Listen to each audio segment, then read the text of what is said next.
Darian noticed the silence first, not the normal quiet of an afternoon, but a heavier kind, the kind that follows bad news before it fully settles into your bones. He sat at the edge of his bed long after returning from work, still wearing his office shirt. His tie hung loosely around his neck. His shoes were dusty from walking instead of taking a bus home. He had not told Serena yet. The termination letter was folded in his back pocket, burning like fire against his skin in the tiny kitchen corner of their one-room apartment. The scent of frying onions drifted toward him. Serena hummed softly as she cooked, unaware that the life they knew had just tilted. The room was small but warm. Their metal wardrobe leaned slightly to one side. The paint on the walls had long surrendered to cracks and faint water stains. The ceiling fan rotated lazily, making a tired clicking sound every few seconds. It was not luxury, but it had always been enough until now. Serena called gently. "You are home early." He swallowed.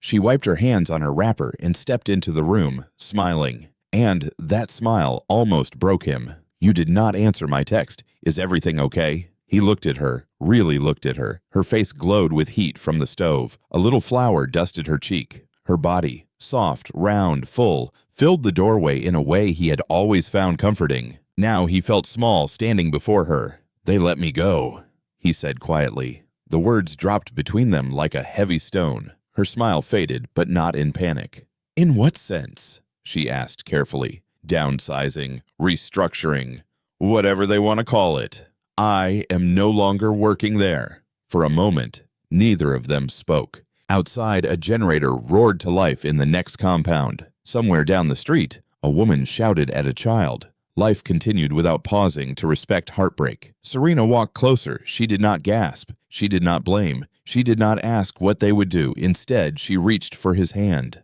"Okay," she said softly. "That was all.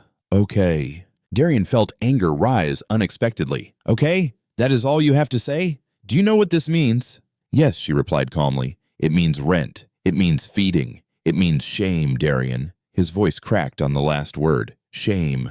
That was the real monster. He did not wake early. For years, his alarm had screamed at the usual hour. He would grumble, dress quickly, and rush out before traffic swallowed the city. Now there was no alarm, no rush, no destination. He lay on his back, staring at the ceiling fan, counting its rotations like they were seconds of his worth draining away. Serena awoke as usual. She moved quietly, trying not to disturb him. He pretended to still be asleep. He could not bear the thought of her seeing him idle. Hunger forced him to sit up. Serena had left food covered neatly on the small table. Rice, stew, fried plantain. He stared at it for a long time before eating. Each bite tasted like failure. News travels fast in tight neighborhoods. The landlord's wife asked casually if he was on leave. He forced a smile. Yes, short leave. 2 boys he used to give transport money to looked at him differently now, like they were calculating something. Even his own reflection began to irritate him. A man without a job, a man without income. What is a man without provision? He woke to the sound of metal clanging outside.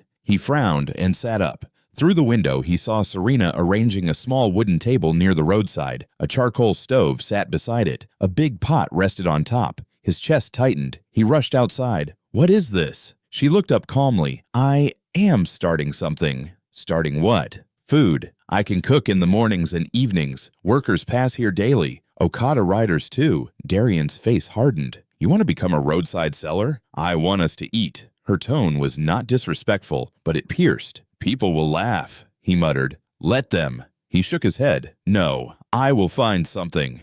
I do not need my wife standing by the road." Serena stepped closer, lowering her voice. "Darian, this is temporary. Your pride cannot cook soup." The sentence hit him like a slap. He turned away. That afternoon, 3 construction workers stopped. "How much for rice?" one asked. Serena smiled brightly. "Affordable price, my brother. An extra stew for you."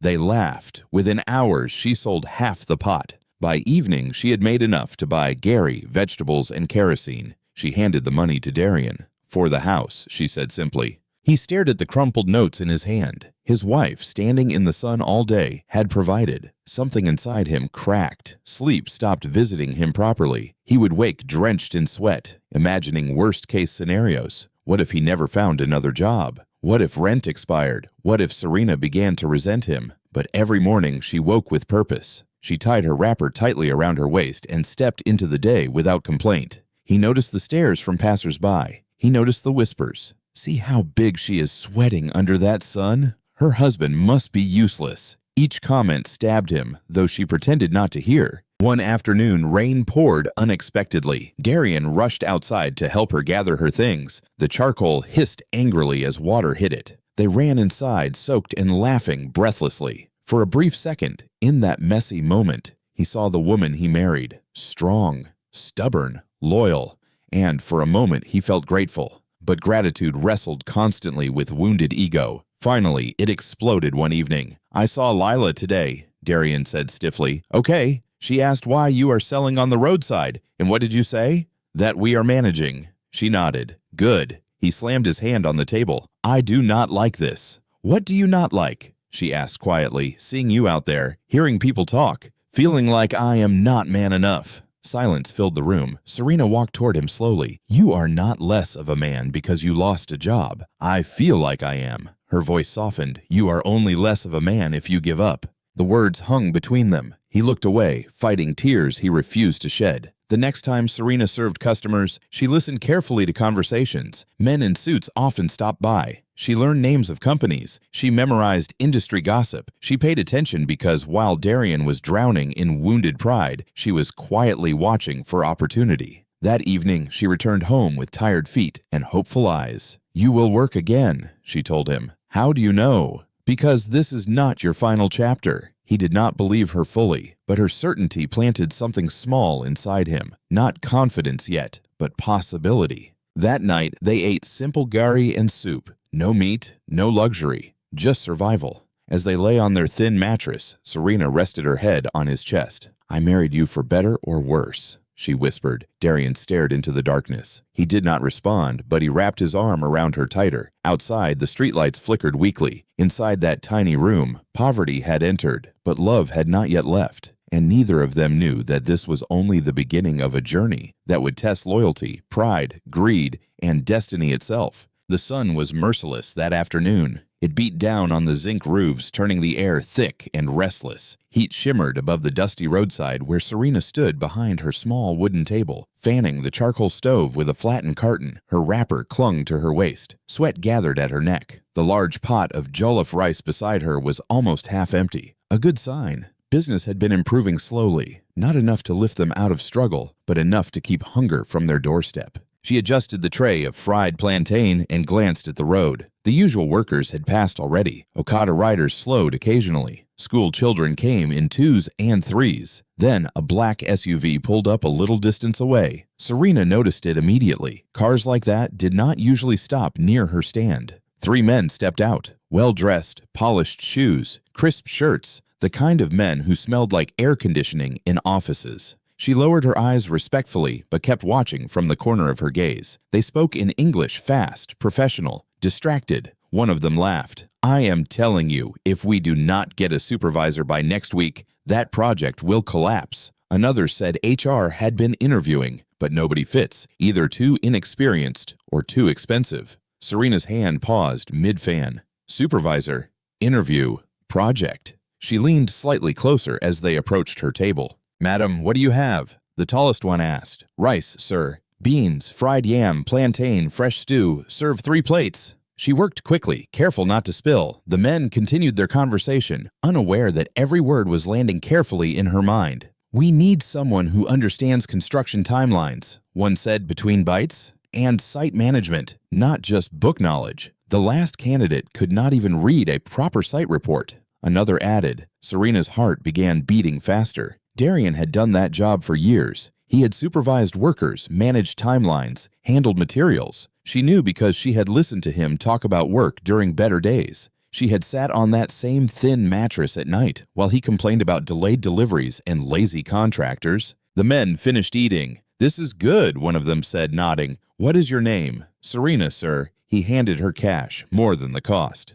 "Keep the change." "Thank you, sir." As they returned to their SUV, she made a decision. She would not let this information die on the roadside. That evening, Darian sat inside, staring at his phone without really seeing it. He had sent out applications the week before. No replies yet. His beard had started to grow unevenly. His once sharp posture had softened. Serena entered carrying the day's earnings. She placed the money down gently. "How was business?" he asked without enthusiasm. "Better." He nodded absent-mindedly. She hesitated. "There is something I heard today." He did not respond immediately. 3 men came from a construction company. They were discussing an urgent opening. His eyes shifted slightly. "What kind of opening?" "Project supervisor." Silence. He exhaled slowly. "There are many openings everywhere. This one is urgent, Darian. They said they have not found someone suitable." He rubbed his forehead. "You think I have not been applying? I know you have. Then what is the point?" "The point," she said gently, "is that sometimes opportunity does not come through email." He looked at her properly now. She moved closer and sat beside him. I listened carefully. "The company is handling a large housing project. They need someone experienced. That could be anyone."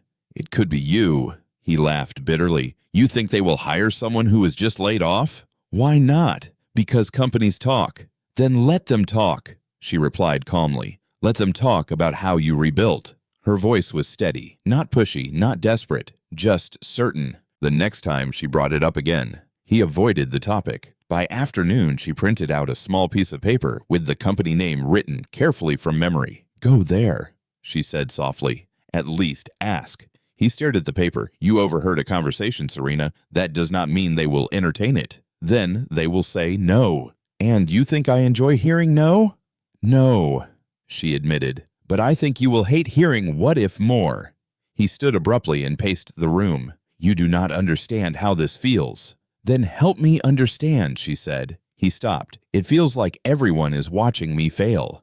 Her expression softened. "They are not watching you fail. They are watching you fight." He did not answer, but he did not throw away the paper either. She laid his best shirt on the bed, the white one he wore during festive seasons. She ironed it carefully, smoothing every crease like she was pressing hope into fabric. She polished his black shoes until she could see her reflection. He watched quietly. "You really believe this will work?" he asked. "Yes." "What if it does not?"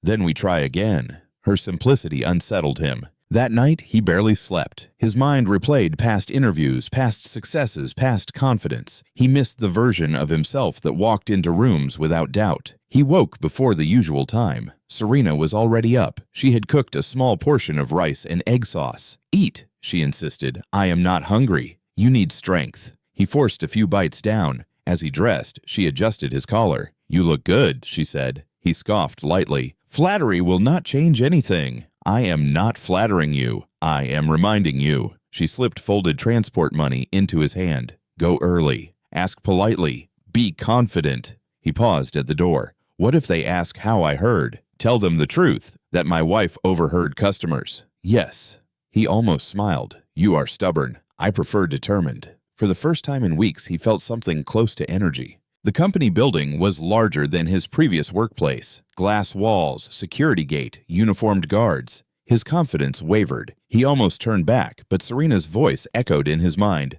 "You will hate what if more." He approached the gate. "I am here to inquire about a project supervisor opening." The guard looked skeptical but made a call. After a tense wait, he was allowed inside to speak with HR. The waiting room was cool and intimidating. 2 other candidates sat there. One wore a more expensive suit. The other typed confidently on a laptop. Darian swallowed. Maybe this was a mistake. Then a woman called his name. He stood, walked in, answered questions, spoke about past projects, discussed timelines, cost control, worker management. At first his voice trembled, then it steadied. Then it flowed. For the full interview, he was himself again. Not unemployed, not ashamed, just competent. When they asked how he heard about the opening, he told the truth. One interviewer smiled slightly. "That is resourceful." He left unsure of the outcome, but lighter. The journey home felt shorter. Serena was serving customers when he arrived. She read his face immediately. "How did it go?" "I do not know. That is not an answer." He exhaled. "I did well." Her eyes brightened. "That is enough." For the first time in weeks, they laughed together. That night they prayed. Not loudly, not dramatically, just quietly, hopeful. His phone rang. A known number. His heart nearly stopped. "Hello."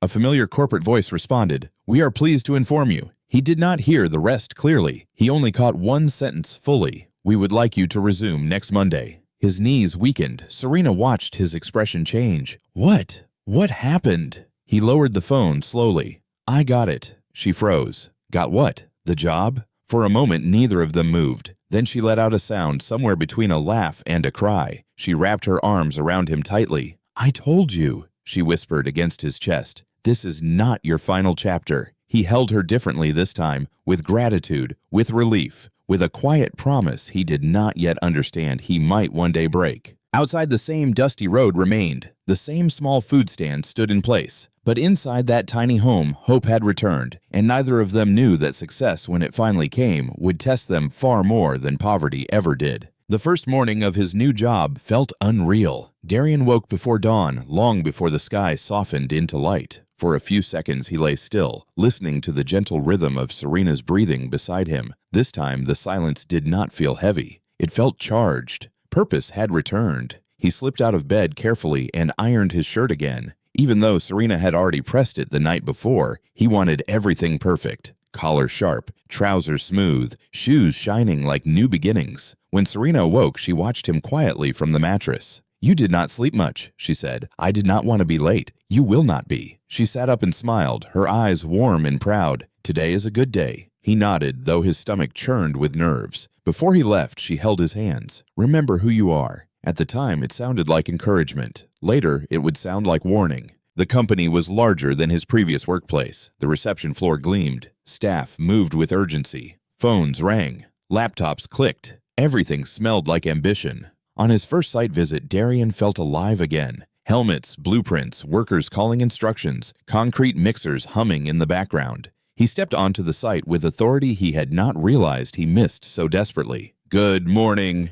he greeted firmly. The workers straightened slightly. Within hours, he noticed inefficiencies, delays that could be prevented, supplies that could be better scheduled. His mind began firing like it used to. This was his world, and he was good at it. When his first salary alert entered his account, he stared at his phone for almost a full minute. It was more than his previous job paid, substantially more. He read the numbers twice, then 3 times. He showed Serena that evening. She gasped softly. "That is a lot." He tried to remain composed, but could not hide the pride in his voice. "They value experience here." That night, they ate meat without calculating how many pieces were too many. They even bought ice cream on their way home. Small luxuries felt enormous. Changes began. They moved out of the one-room apartment into a modest 2-bedroom flat in a quieter neighborhood. The paint was fresh, the windows larger, the ceiling fan did not click. Serena stood in the living room the first evening and turned slowly, taking it in. "It is beautiful," she whispered. Darian felt tall. This is just the beginning. He bought new suits, tailored ones this time, slim cuts, fitted shoulders. He replaced his old wristwatch with something shinier. Colleagues began inviting him for after-work drinks. He accepted. Networking, he called it. Serena continued selling food for a while, insisting they should save more before she stopped. But Darian began to feel uneasy when coworkers drove past that roadside. What if someone sees her? He wondered privately. One evening, he mentioned it casually. "You do not need to stand in the sun anymore," he said. "I like it," she replied. "And it helps. It is not necessary now." She studied him carefully. "Are you embarrassed?" "No," he answered too quickly. She did not argue, but 2 weeks later, she reduced her cooking. Then she stopped completely. Darian worked tirelessly. He arrived early, left late. He reorganized site management processes, reduced waste, improved delivery schedules. Senior management began noticing. One afternoon, his manager called him into the office. "We are impressed with your performance." Darian maintained a professional expression, but his chest swelled. "We would like to move you into a higher supervisory role. It comes with increased responsibility and increased pay." Promotion. The word rang in his ears. He called Serena immediately after the meeting. "I got promoted." Her scream of joy nearly burst his eardrum. "I told you," she said again, laughing. "I told you." He smiled, but something subtle shifted inside him. He was rising quickly, faster than he expected. With promotion came access, boardroom meetings, corporate dinners, executive conversations.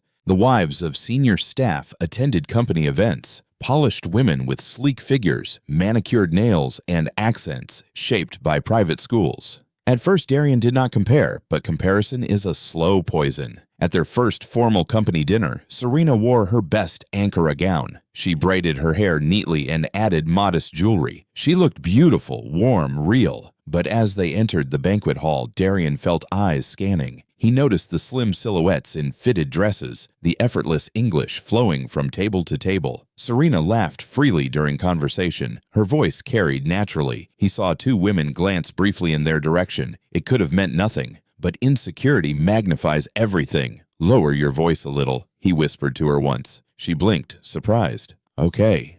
Later that night, while driving home, she asked softly, "Did I embarrass you?" He hesitated too long. "No," he said eventually, but she had already heard the pause. Over the following period, Darian began noticing things he had never paid attention to before. How Serena's arms pressed against certain dresses, how her laughter filled spaces boldly, how she preferred local designers over imported brands. Things he once loved now irritated him. He did not understand the shift fully. Success had begun whispering to him, "You belong in a different circle." He started correcting her grammar casually. "It has gone, not has went." She would nod and adjust. He bought her new clothes, more fitted, more corporate. "You should try losing a little weight," he suggested once, trying to sound casual. She stared at him. "I have always been like this." "I know, but things are different now." Different. The word echoed. Darian spent more evenings out. Meetings, he said, client dinners, strategy sessions. Some were true, some were simply escapes. Serena began eating alone some nights. The new apartment felt larger, colder. One evening, she waited with a carefully cooked meal. He arrived late and distracted. "I already ate," he said, removing his jacket. She forced a smile and cleared the table quietly. He noticed, but pretended not to because acknowledging it would require guilt, and guilt was inconvenient. One morning, while adjusting his tie, Darian stood before the mirror and studied himself. Sharp suit, expensive watch, confident posture. He looked like the kind of man he used to admire from afar. Then his eyes drifted to the bedroom where Serena still slept. Her body curved beneath the blanket, soft, unchanged. A strange thought crept in. Does she still fit where I'm going? It was a cruel thought. He knew it, but he did not push it away. Instead, he allowed it to sit, to grow. At another company gathering, one executive joked lightly, "Darian, you are moving fast. Soon, you will need a trophy wife." The men laughed. Darian laughed too, but something inside him absorbed the comment. A trophy wife, a symbol of status. He drove home unsettled. Serena greeted him warmly, unaware of the seed planted in his mind. "You are quiet," she said, "just tired." But he was not tired. He was thinking, and thinking can be dangerous when pride is steering. That night, Serena rested her head on his chest like she used to during the worst days of poverty. "Remember when we could not afford meat?" she said softly. He smiled faintly. "Yes, we have come far." "Yes," he replied, but his voice carried something different now. Ambition, restlessness, distance. Outside, the city lights shimmered. Inside, success had taken root. And somewhere between gratitude and ego, Darian began slowly forgetting the woman who had believed in him when he had nothing. He was climbing fast, too fast to notice the ground beneath him shifting. The invitation card was thick gold lettering, embossed edges, the company logo pressed proudly at the top. Annual Executive Gala Night, black tie. Darian read it twice. This was not a regular dinner. This was the kind of event where promotions were quietly decided. Alliances formed, reputations solidified. He folded the card carefully and placed it on the table. Serena picked it up later that evening. "Oh," she smiled. "Black tie. That sounds serious." "It is," he replied. "Then we must look serious." Her excitement was genuine. His silence was not.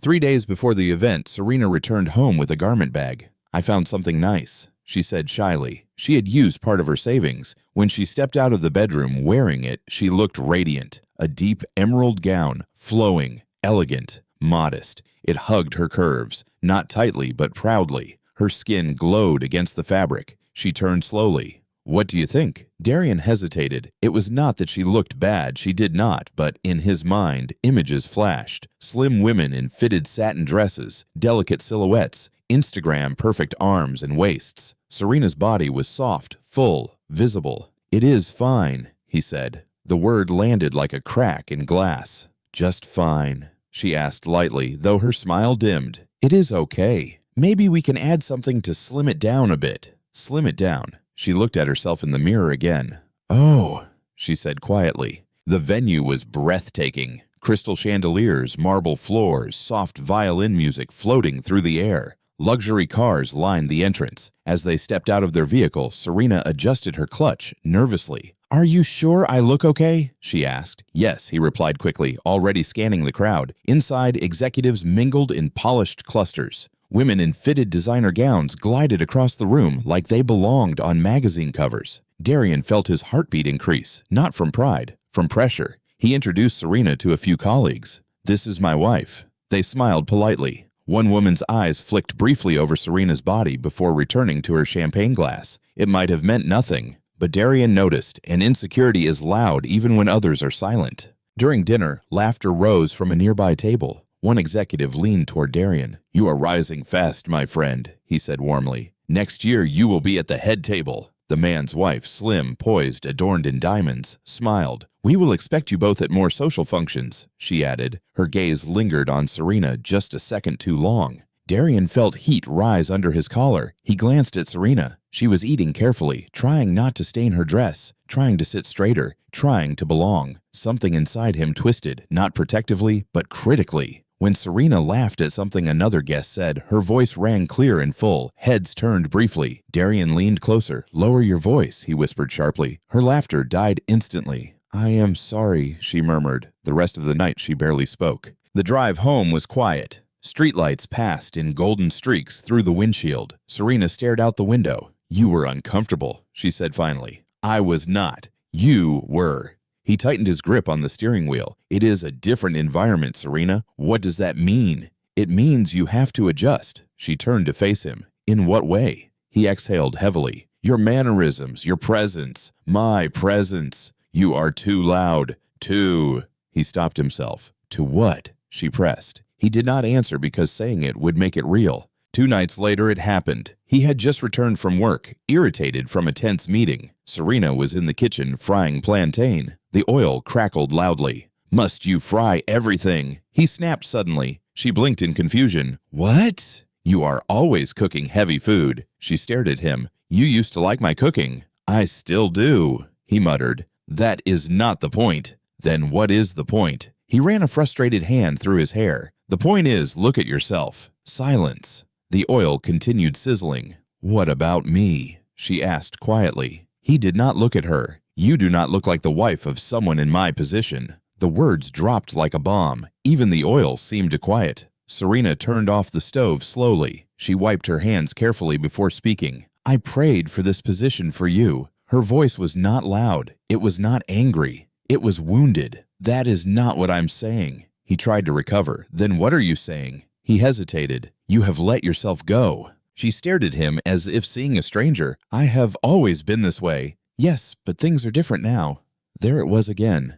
Different. She took a small step back. "So now I am the problem." "I did not say that. You did not have to." After that night, something fragile broke. She still cooked, still cleaned, still smiled when he left for work. But the warmth had cooled. She stopped resting her head on his chest at night. She began sleeping, facing the wall. Darian noticed, but pride told him not to apologize. Instead, he justified himself. "I am just trying to help her improve. She should want to fit my world. It is not wrong to expect growth." But deep down, he knew this was not about growth. It was about image. One Sunday afternoon, they attended a small family gathering. That is where he really noticed Lila. Serena's stepsister, slim, confident, fashionable. She hugged him a little too warmly. "I have been hearing about your promotion." She smiled. "Big man." He chuckled. "Just working hard." She looked him up and down approvingly. "It shows." Serena watched from across the room. Something in her eyes flickered, but she said nothing. Lila's laughter was softer, her perfume stronger, her compliments frequent. When Darian drove home that evening, Lila's voice echoed faintly in his mind. "You deserve the best." The most dangerous words are often wrapped in flattery. That night, Serena stood before the mirror alone. She touched her waist gently, her hips, her arms. The same body that had stood under the sun selling food, the same body that had stayed up praying for his job. Now, suddenly, not enough. In the bedroom, Darian scrolled through social media. Images of corporate wives, luxury lifestyles, curated perfection. He did not look toward the mirror. If he had, he might have seen the quiet devastation forming behind her eyes. Success had given him status, but it had started stealing his gratitude, and shame once planted was beginning to bloom into cruelty. Lila did not enter Darian's life loudly. She entered like perfume, subtle at first, then everywhere. It began with messages. "Congrats again on your promotion. Big bro-in-law," he replied politely. Then she sent a selfie one afternoon, trying a new hairstyle. "What do you think?" He stared at the screen longer than necessary. "It looks nice," he typed. She responded instantly. "I like when you notice things." He told himself it was harmless, just conversation, just friendliness. But emotional lines rarely shatter in one moment. They blur first. At family gatherings, Lila began sitting closer, laughing a little harder at his jokes, complimenting his suits. "You look different these days," she would say, tilting her head. Successful. Serena noticed. She noticed the lingering glances, the private jokes, the subtle way Lila positioned herself beside him in photos. One evening, after a gathering, Serena spoke softly in the car. "Your conversations with Lila are becoming frequent." Darian stiffened. "She is your sister. Stepsister," she corrected gently. "And she does not look at you like a brother." He exhaled sharply. "You are imagining things. I am not." "Serena, please." Not everything is a threat. The dismissal hurt more than the possibility. Darian began spending more time outside. Business meetings stretched longer. Weekend conferences appeared suddenly. When he was home, he seemed distracted. His phone stayed face down. One night, while he showered, a message lit up his screen. "Lila, I wish I met you first." Serena saw it. She did not open the conversation. She did not need to. The sentence was enough. When he stepped out of the bathroom, towel around his waist, she held the phone quietly. "What is this?" He froze. "It is nothing. It does not look like nothing." He grabbed the phone from her hand. "You are invading my privacy." Her eyes widened. "Privacy? She is my sister, and she is an adult." He snapped. "Stop being dramatic." The word hit hard, dramatic, as if betrayal were theater. The arguments grew sharper, colder. One evening, after another tense dinner eaten in silence, Darian spoke the sentence he had rehearsed in his head for weeks. "I do not think this marriage is working." Serena stared at him. "What are you saying?" "I have changed." "You have not." "I was not aware I was required to." "It is not about requirements," he said impatiently. "We are not aligned anymore." "Aligned," she repeated, almost laughing in disbelief. "We survived poverty together. That was different." She swallowed hard. "So now that there is money, I do not fit." He did not deny it. That silence was louder than confession. Her voice trembled for the first time. "Is this about Lila?" He stood abruptly. "Do not make this ugly." "Ugly?" she whispered. "You think this is not already?" He ran a hand through his hair. "I want a divorce." The word felt foreign in the air, heavy, permanent. She stared at him for a long time, searching his face for hesitation. There was none. Just impatience. Just distance. "After everything?" she asked. He looked away. "I deserve someone who matches where I am going." And just like that, the man she prayed for vanished completely. Serena did not scream. She did not beg. She did not curse him. She packed quietly, folded her clothes, removed her few jewelry pieces from the drawer. The apartment echoed differently that night. When she zipped her bag, he felt something twist in his chest, but pride held him still. "Where will you go?" he asked, not out of concern, but logistics. "I will manage." She paused at the door. "I hope you find what you think you are looking for." Then she left. No drama, no scene, just absence. 2 months later, Darian married Leela. The ceremony was extravagant. A grand hall, crystal chandeliers, imported decorations, a live band. Colleagues attended. Executives sprayed money generously. Lila wore a fitted white gown that hugged her slim figure perfectly. She looked like the kind of wife magazines showcased beside powerful men. People whispered admiringly, "They look good together. They match." Darian stood tall in his tailored suit. For a moment he felt victorious, validated, chosen, but as music played and cameras flashed, there was a flicker, brief and inconvenient, of memory. Serena standing under the sun, fanning charcoal. Serena ironing his only shirt before his interview. Serena whispering, "You are not less of a man if you lose a job." He pushed the thoughts away. This was his new life, and it glittered. Lila moved into the apartment like she had always belonged there. She replaced curtains, changed furniture, ordered new decor. "The place needs a modern touch," she said. She posted photos online immediately. New beginnings. Compliments flooded her page. Power couple goals. Soft life activated. Darian enjoyed the image. He liked the way people looked at him differently now, like he had upgraded, like he had won. Lila accompanied him to corporate events effortlessly. She spoke English smoothly. Her laughter was controlled. Her body fit seamlessly into expensive dresses. Colleagues' wives complimented her style. Darian noticed, and something inside him felt justified. The first real crack appeared during their honeymoon planning. "I want Maldives," Lila said casually. "That is expensive." She raised an eyebrow. "You can afford it. I just got promoted. I have responsibilities." She folded her arms. "You did not leave your wife to start counting coins." The sentence unsettled him. "Left your wife?" She said it lightly, like it was an achievement. He forced a laugh. "We will see." She smiled sweetly and kissed his cheek. "I like generous men."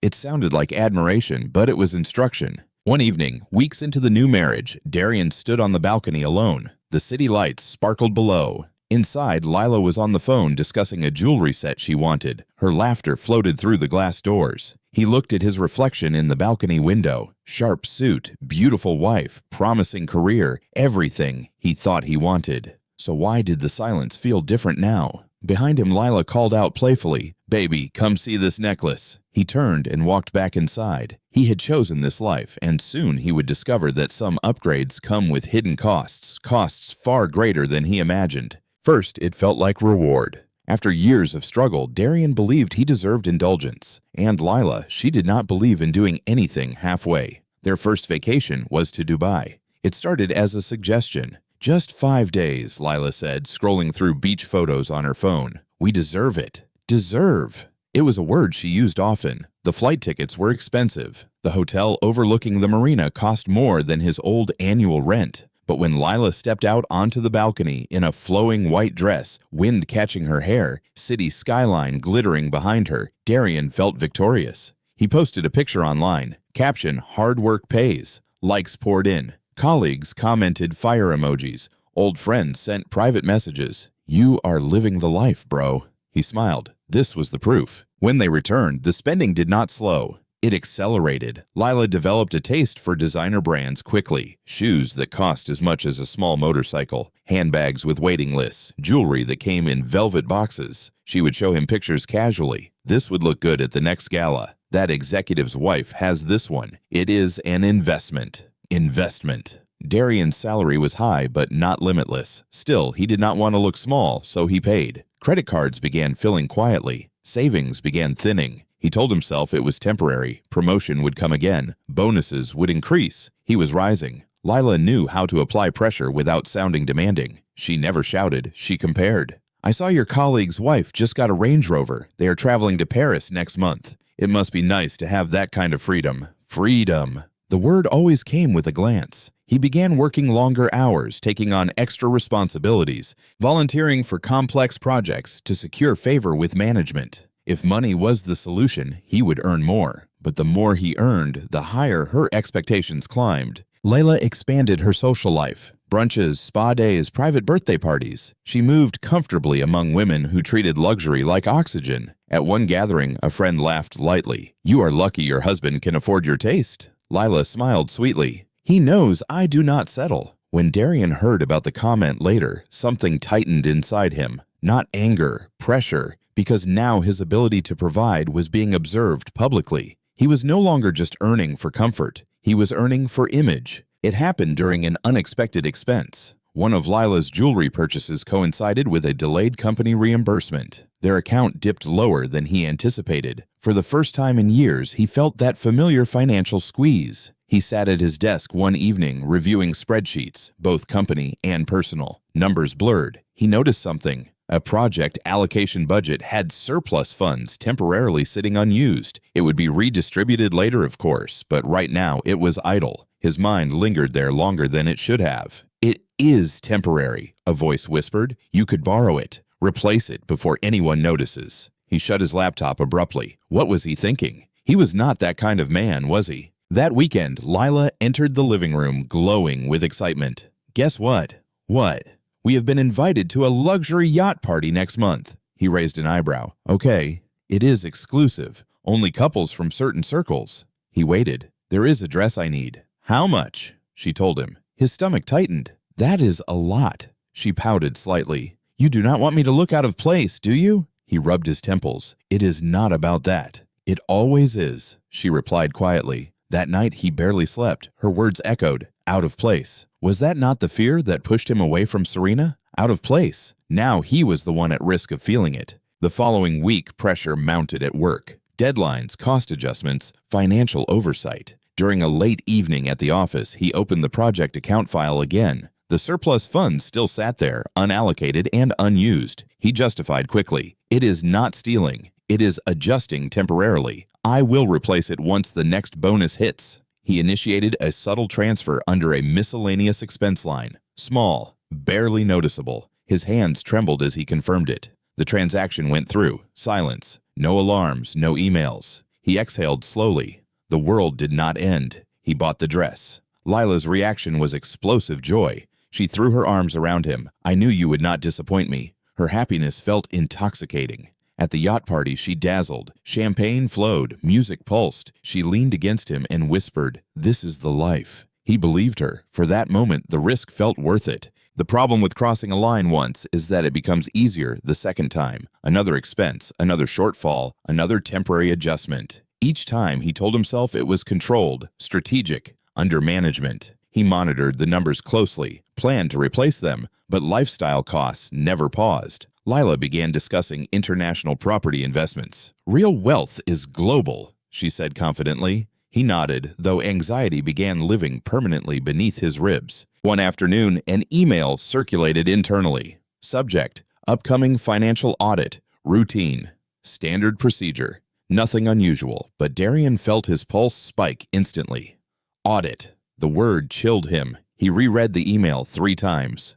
2 weeks. The review would begin in 2 weeks. He calculated quickly. He could restore most of the funds before then, maybe all. If bonuses came on time, if no unexpected expenses occurred, if everything aligned perfectly. He swallowed hard. For the first time, fear outweighed pride. That evening, Lila showed him a diamond bracelet. "It is timeless," she said, "and the price will only go up." He stared at it blankly. "We should slow down." She blinked. "Slow down?" "Yes." For a while, her expression shifted subtly. "Is something wrong?" "No, just planning." She studied him carefully. "You are not becoming small-minded, are you?" The phrase stung. Small-minded. He forced a smile. Of course not. But inside, panic was rising. Later that night, he stood alone again on the balcony, the same spot where he once felt victorious. The city lights still shimmered, but now they felt accusatory. He replayed the first transfer in his mind, the justification, the ease, the silence afterward. He thought about Serena briefly, about the days when they counted coins honestly, when struggle felt clean. He shook the thought away quickly. That life was gone. He had chosen elevation, chosen image, chosen class, and class had a price. Inside, Lila laughed loudly on a video call. He turned back toward the apartment, toward the life he was maintaining, unaware that audits do not care about image and numbers do not respect ego. 2 weeks. That was all the time he had before everything he built began to tremble. Darian had barely slept. For 2 weeks he had moved like a man balancing glass on his head, careful, tense, calculating every step. He had managed to replace some of the money, not all. There were still gaps, small gaps, but gaps nonetheless. He told himself audits were broad, complex, focused on major discrepancies. His adjustments were minor, strategic, temporary. He adjusted his tie in the office restroom mirror and forced himself to breathe slowly. "You are overthinking," he muttered to his reflection, but his reflection did not look convinced. At exactly the usual hour, 3 unfamiliar faces walked into the building. 2 men, 1 woman, calm, professional, carrying laptops and files. No smiles, no tension either, just procedure. The finance department stiffened instantly. Audits changed the air in any company. Conversations became shorter. Laughter disappeared. Darian stayed in his office, pretending to focus on site reports. His phone buzzed. "Finance. We may need clarification on some project allocations later today." His stomach dropped. Later today. Not next week. Not after review. Today. At the usual hour, his assistant knocked gently. "Sir, the audit team would like to see you." He nodded slowly, though his pulse was hammering. The boardroom felt colder than usual. The auditors sat across from him, laptops open. One of them, the woman, spoke first. "Mr. Darian, we are reviewing the housing project budget under your supervision." "Yes," he replied evenly. "We noticed a few adjustments categorized under miscellaneous expenses." He swallowed. Yes, site-related adjustments. She nodded, fingers moving across her keyboard. Can you clarify these entries? She turned the screen toward him. There it was. Every transfer, every date, every carefully disguised movement. Seeing it laid out cleanly made it look uglier than he remembered. Those were temporary reallocations, he said carefully. Temporary? One of the men asked.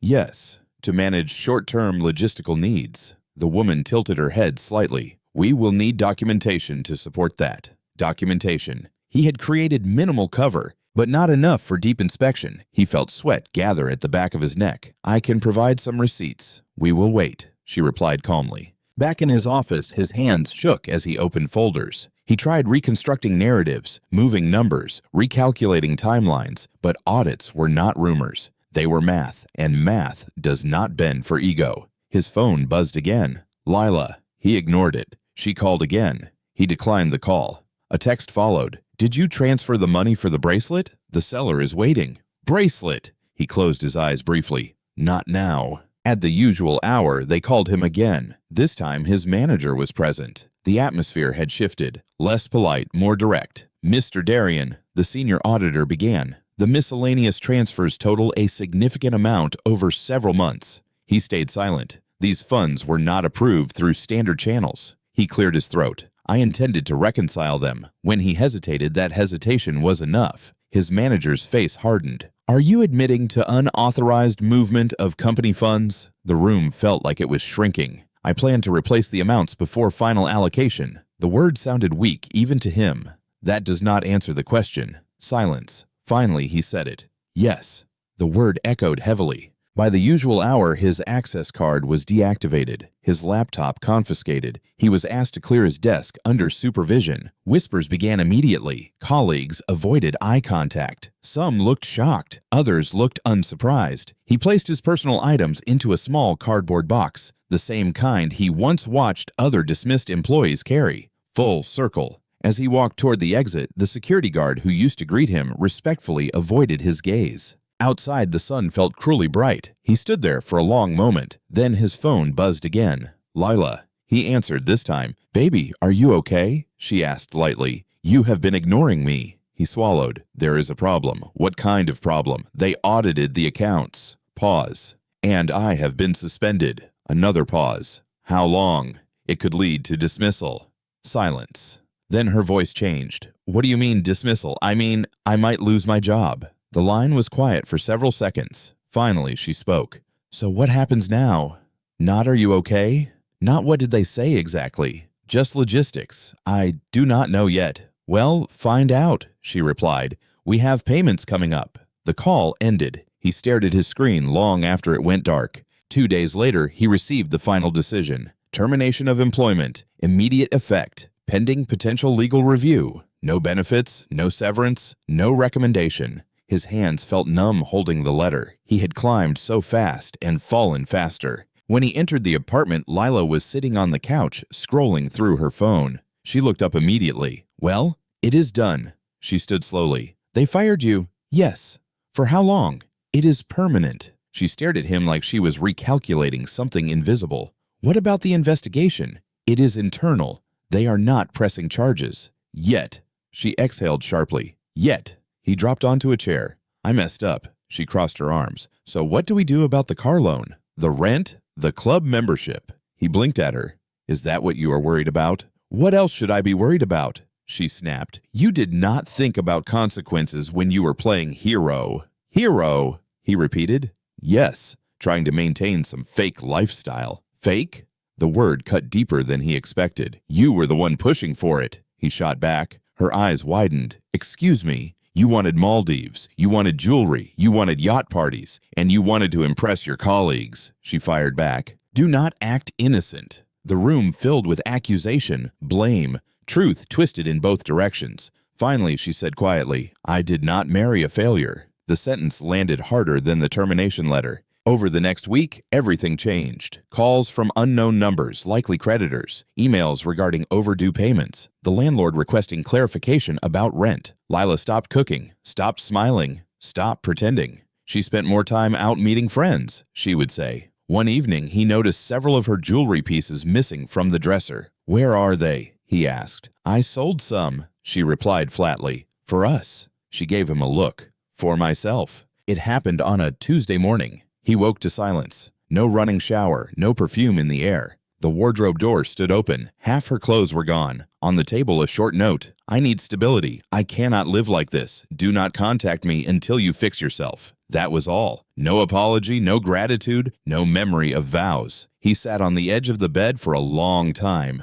The apartment felt enormous, empty, echoing. He thought back painfully to the tiny one-room space he once shared with Serena. Back when struggle felt united. Now luxury had evaporated, and he stood alone. No job, no wife, no image, just consequences. That evening, as darkness swallowed the city, Darian stood once again on the balcony. But this time, the lights below did not shimmer with promise. They flickered like judgment. He leaned forward, gripping the railing. He had wanted class, status, appearance. He had traded loyalty for image, integrity for impression, and now everything he climbed for had collapsed beneath him. Inside the silent apartment, unpaid bills lay scattered across the table. For the first time in years, he whispered into the night, "Serena." But the wind carried his voice away, and karma, patient and precise, was not finished with him yet. The silence in the apartment was different now, not peaceful, not calm, empty. Darian woke up on a Thursday morning to sunlight cutting across the marble floor, but there was no scent of perfume in the air, no distant hum of Lila's voice on the phone, no clinking of jewelry on the dresser, just stillness. He turned his head toward her side of the bed, cold, untouched.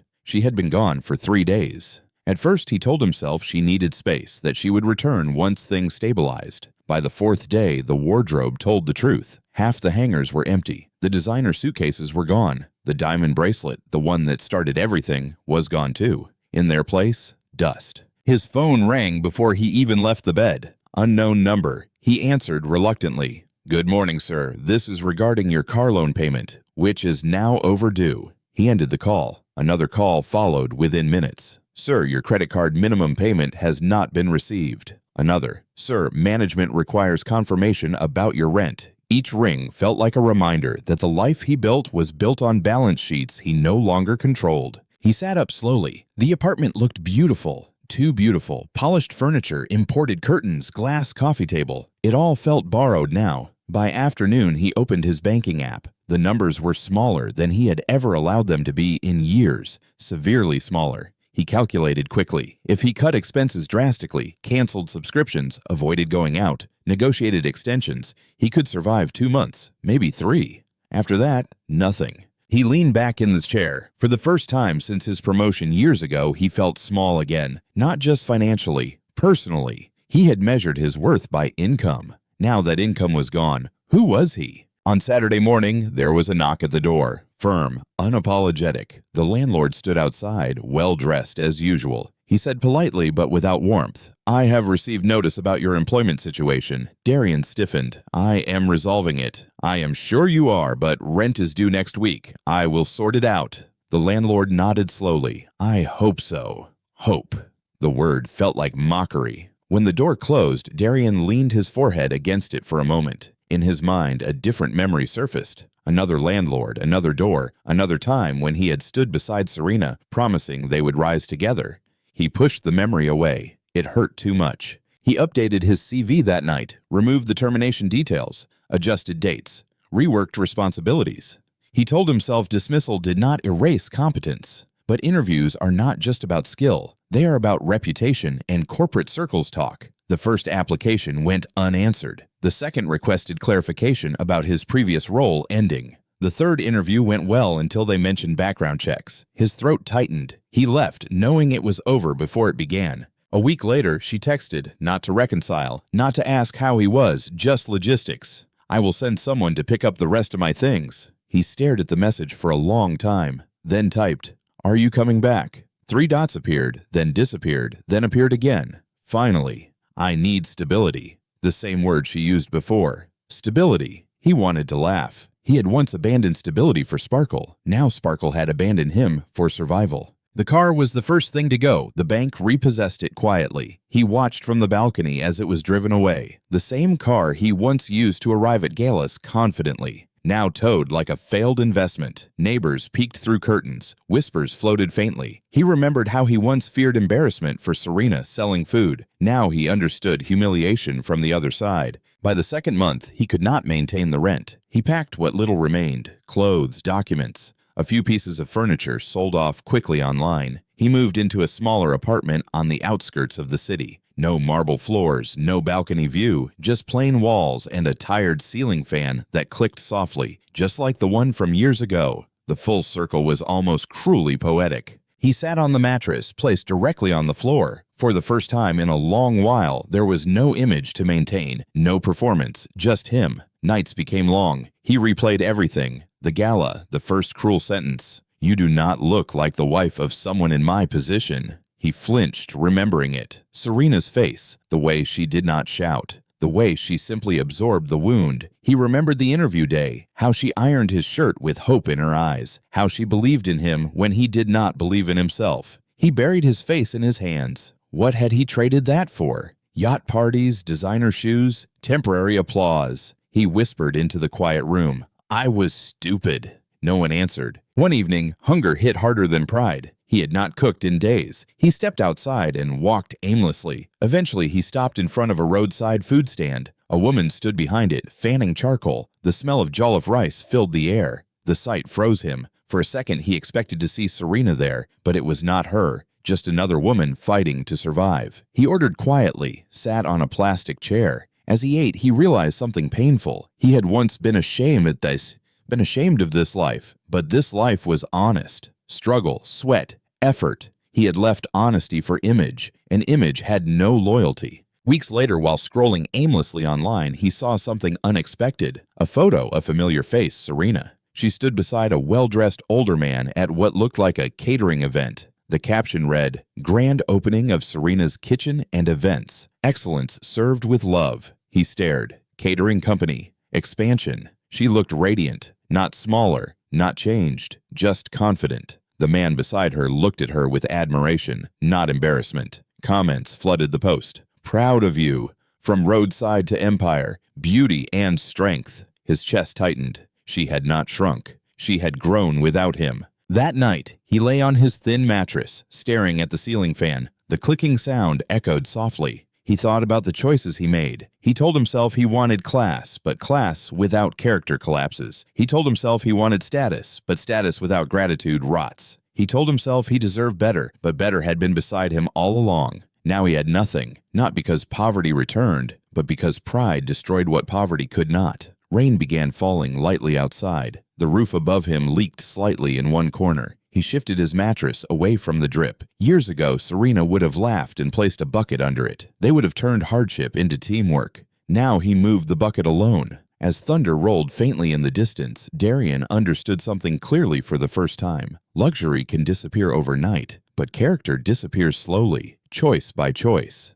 And rebuilding one is harder than rebuilding the other. In the darkness, he whispered again, "Serena." But this time, it was not pride speaking. It was regret. And regret does not rewind time. When Serena left Darian's apartment, she did not know where she was going. She only knew she could not stay. The night air felt heavier than her suitcase. Every step away from the building felt unreal, like she was walking out of a life she had once prayed for. She did not cry immediately. Shock delays tears. She stayed temporarily with an old church friend, Kioma, who welcomed her without questions. "You can rest here," Kioma said gently. "Then we will figure out the rest." Rest. It was a word Serena had not allowed herself in years. But rest did not last long. She had always been a woman of movement. Within a week, she began cooking again. Not because she was forced, because cooking was the one thing nobody could take from her. She started small, preparing meals for neighbors, office workers nearby, church events. Word spread quickly. Her food had always been good, but now it carried something deeper, resilience. People tasted love in it. They tasted effort. They tasted honesty. One afternoon, a woman approached her after buying a plate of rice. "Do you cater for small events?" Serena hesitated. "I can." It was not a lie. She had catered small family gatherings before. "Good. My daughter is having a graduation party. 50 guests. 50! Her heart raced, but she nodded. "Yes, I can do it." That night, she barely slept, not from heartbreak, from planning. She borrowed extra pots, rented additional coolers, cooked through the night with 2 women from church. By morning, exhaustion burned behind her eyes. But when guests began eating, compliments started flowing. "Who cooked this? This is better than restaurant food." The graduate's mother hugged her. "You have done well." And just like that, something shifted. For the first time since her divorce, she felt powerful, not because a man chose her, but because she built something. 3 months later, she received a larger request, a corporate retirement ceremony, 150 guests. The event coordinator was a dignified older man with calm eyes and measured speech, Chief Harlan. He had recently lost his wife of 30 years, widowed, reserved. He tasted her sample menu personally. He did not rush. He did not talk over her. He listened. "This is excellent," he said finally. "Where did you train?" "I did not," she admitted. "I learned by cooking for my family." He studied her for a moment longer than necessary. "There is discipline in your flavor." She smiled politely. She was not used to being spoken to like that, with respect, not evaluation. The retirement ceremony was elegant, high-profile guests, business executives, community leaders. Serena arrived early, supervising every detail carefully. She moved with quiet confidence now, issuing instructions, adjusting presentation, checking portions. Chief Harlan watched from a distance. He noticed how she greeted staff by name, how she stayed until the last guest was satisfied, how she refused to leave leftovers wasted. At the end of the night, he approached her. "You run your work like someone who understands loss," he said. She looked up surprised. "I have lost things," she replied softly. He nodded slowly. "So have I." It was not flirtation. It was recognition. A week later, he invited her to his office. The building was large, polished, intimidating. She wore her best Ankara dress and sat upright in the leather chair across from him. "I have made inquiries," he said calmly. "You operate without formal structure, no registered company, no proper branding." She nodded. "I do not have the capital." "I do," she blinked. "I am not asking for ownership," he continued. "I am offering partnership. I invest. You expand. We formalize this properly." Her heart pounded. "Why?" He leaned back slightly. "Because talent deserves room. No hidden motive, no suggestive tone, just opportunity." Tears stung her eyes unexpectedly, not because she was overwhelmed, because someone finally saw her without trying to change her. Within 6 months, Serena's Kitchen and Events was registered officially. She moved from roadside cooking to a modest catering facility, uniforms for staff, delivery vans, professional menus, social media presence. Her body remained the same, soft, full, unapologetic, but her posture changed. Her confidence settled differently. She no longer shrank herself in rooms. She entered them. Clients began requesting her specifically: weddings, corporate galas, charity banquets. Her calendar filled quickly. And through it all, Chief Harlan remained steady, never possessive, never pressuring. He attended tastings occasionally, offered strategic advice, respected boundaries. One evening, after reviewing quarterly growth numbers, he spoke carefully. "May I ask you something personal?" She hesitated but nodded. "Why did your marriage end?" She inhaled slowly. "He outgrew the version of me he thought I should be." Harlan's eyes held no judgment. "And you?" "I grew in a different direction." He smiled faintly. "That seems to be working in your favor." She laughed softly. "Yes, it does." Silence settled between them, comfortable, not heavy. Then he said gently, "I admire you." The words were simple, not dramatic, not performative. She felt warmth rise in her chest, not the anxious kind she once felt trying to impress someone. This felt safe. Their relationship did not begin with fireworks. It began with conversations, shared meals, discussions about business and grief and rebuilding. He never once commented on her body, never suggested change, never compared her to anyone.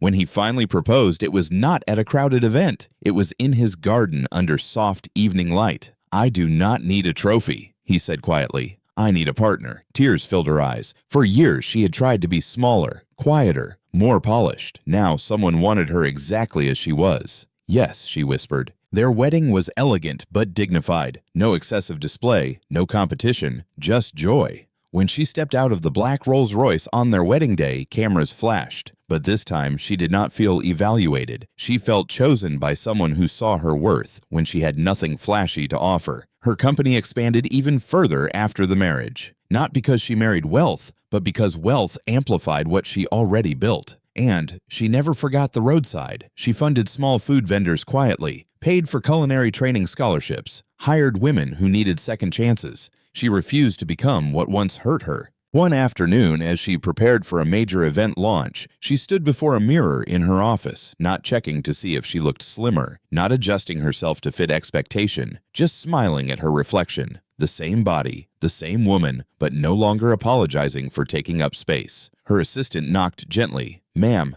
the guests are arriving." She nodded. As she walked toward the entrance, she spotted a familiar figure standing hesitantly near the gate. It was Darian, thinner, quieter, smaller than she remembered. For a brief second, their eyes met. He looked down first. She did not feel anger. Tsar. She did not feel revenge. She felt closure. Beside her, Chief Harlan stepped forward confidently. "Ready?" he asked softly. She smiled. "I have been ready." And together they walked inside. Not to prove anything, not to perform, but to live fully, because sometimes the greatest comeback is not loud, it is peaceful. The event center shimmered under golden evening lights. A long red carpet stretched from the entrance to the main hall. Floral arrangements lined the pathway. Valets hurried between luxury cars parked in perfect rows. A large banner stood near the entrance. Serena's Kitchen and Events 5th Anniversary Gala. Underneath, in elegant script, excellence served with love. Inside the hall, guests mingled in expensive attire. Soft live music floated through the air. The scent of rich meals prepared by a team trained personally by Serena filled the room. This was not just a celebration, it was proof. Across the street, standing near the security checkpoint, was Darian. His shirt was clean but worn at the collar. His shoes were polished but old. He held a small brown envelope, his CV. He had come because he heard the company was hiring administrative staff. He had not known it was her company at first, not until he saw the banner. His hands trembled slightly.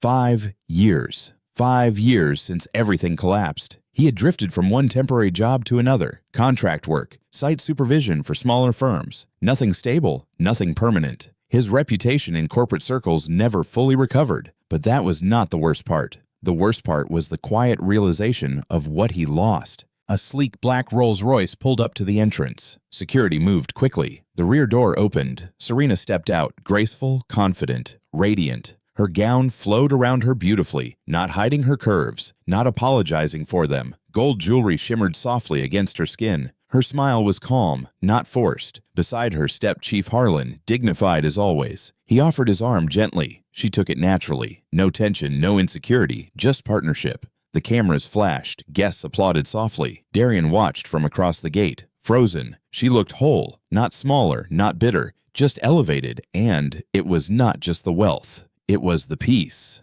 As Serena walked toward the entrance, greeting guests, her eyes shifted briefly toward the gate. She saw him. It was not shock that crossed her face. It was recognition. For a split-second time folded backward. The one-room apartment, the roadside food stand, the interview day, the cruel sentence. Then time unfolded again. Present. Complete. She paused slightly. Chief Harlan noticed. "Is everything all right?" he asked quietly. "Yes," she replied gently. "Just an old chapter." He followed her gaze. He understood without needing explanation. "Do you want to speak to him?" She considered the question, then nodded briefly. Security hesitated when she approached the gate. "It is fine," she said calmly. They stepped aside. Darian straightened awkwardly as she approached. Up close, he felt smaller than he had imagined. "Serena," he said softly. She nodded politely. "Darian." The way she said his name, neutral, steady, hurt more than anger would have. "I did not know this was yours," he admitted. "It is," she replied simply. "I heard you were hiring." "We are."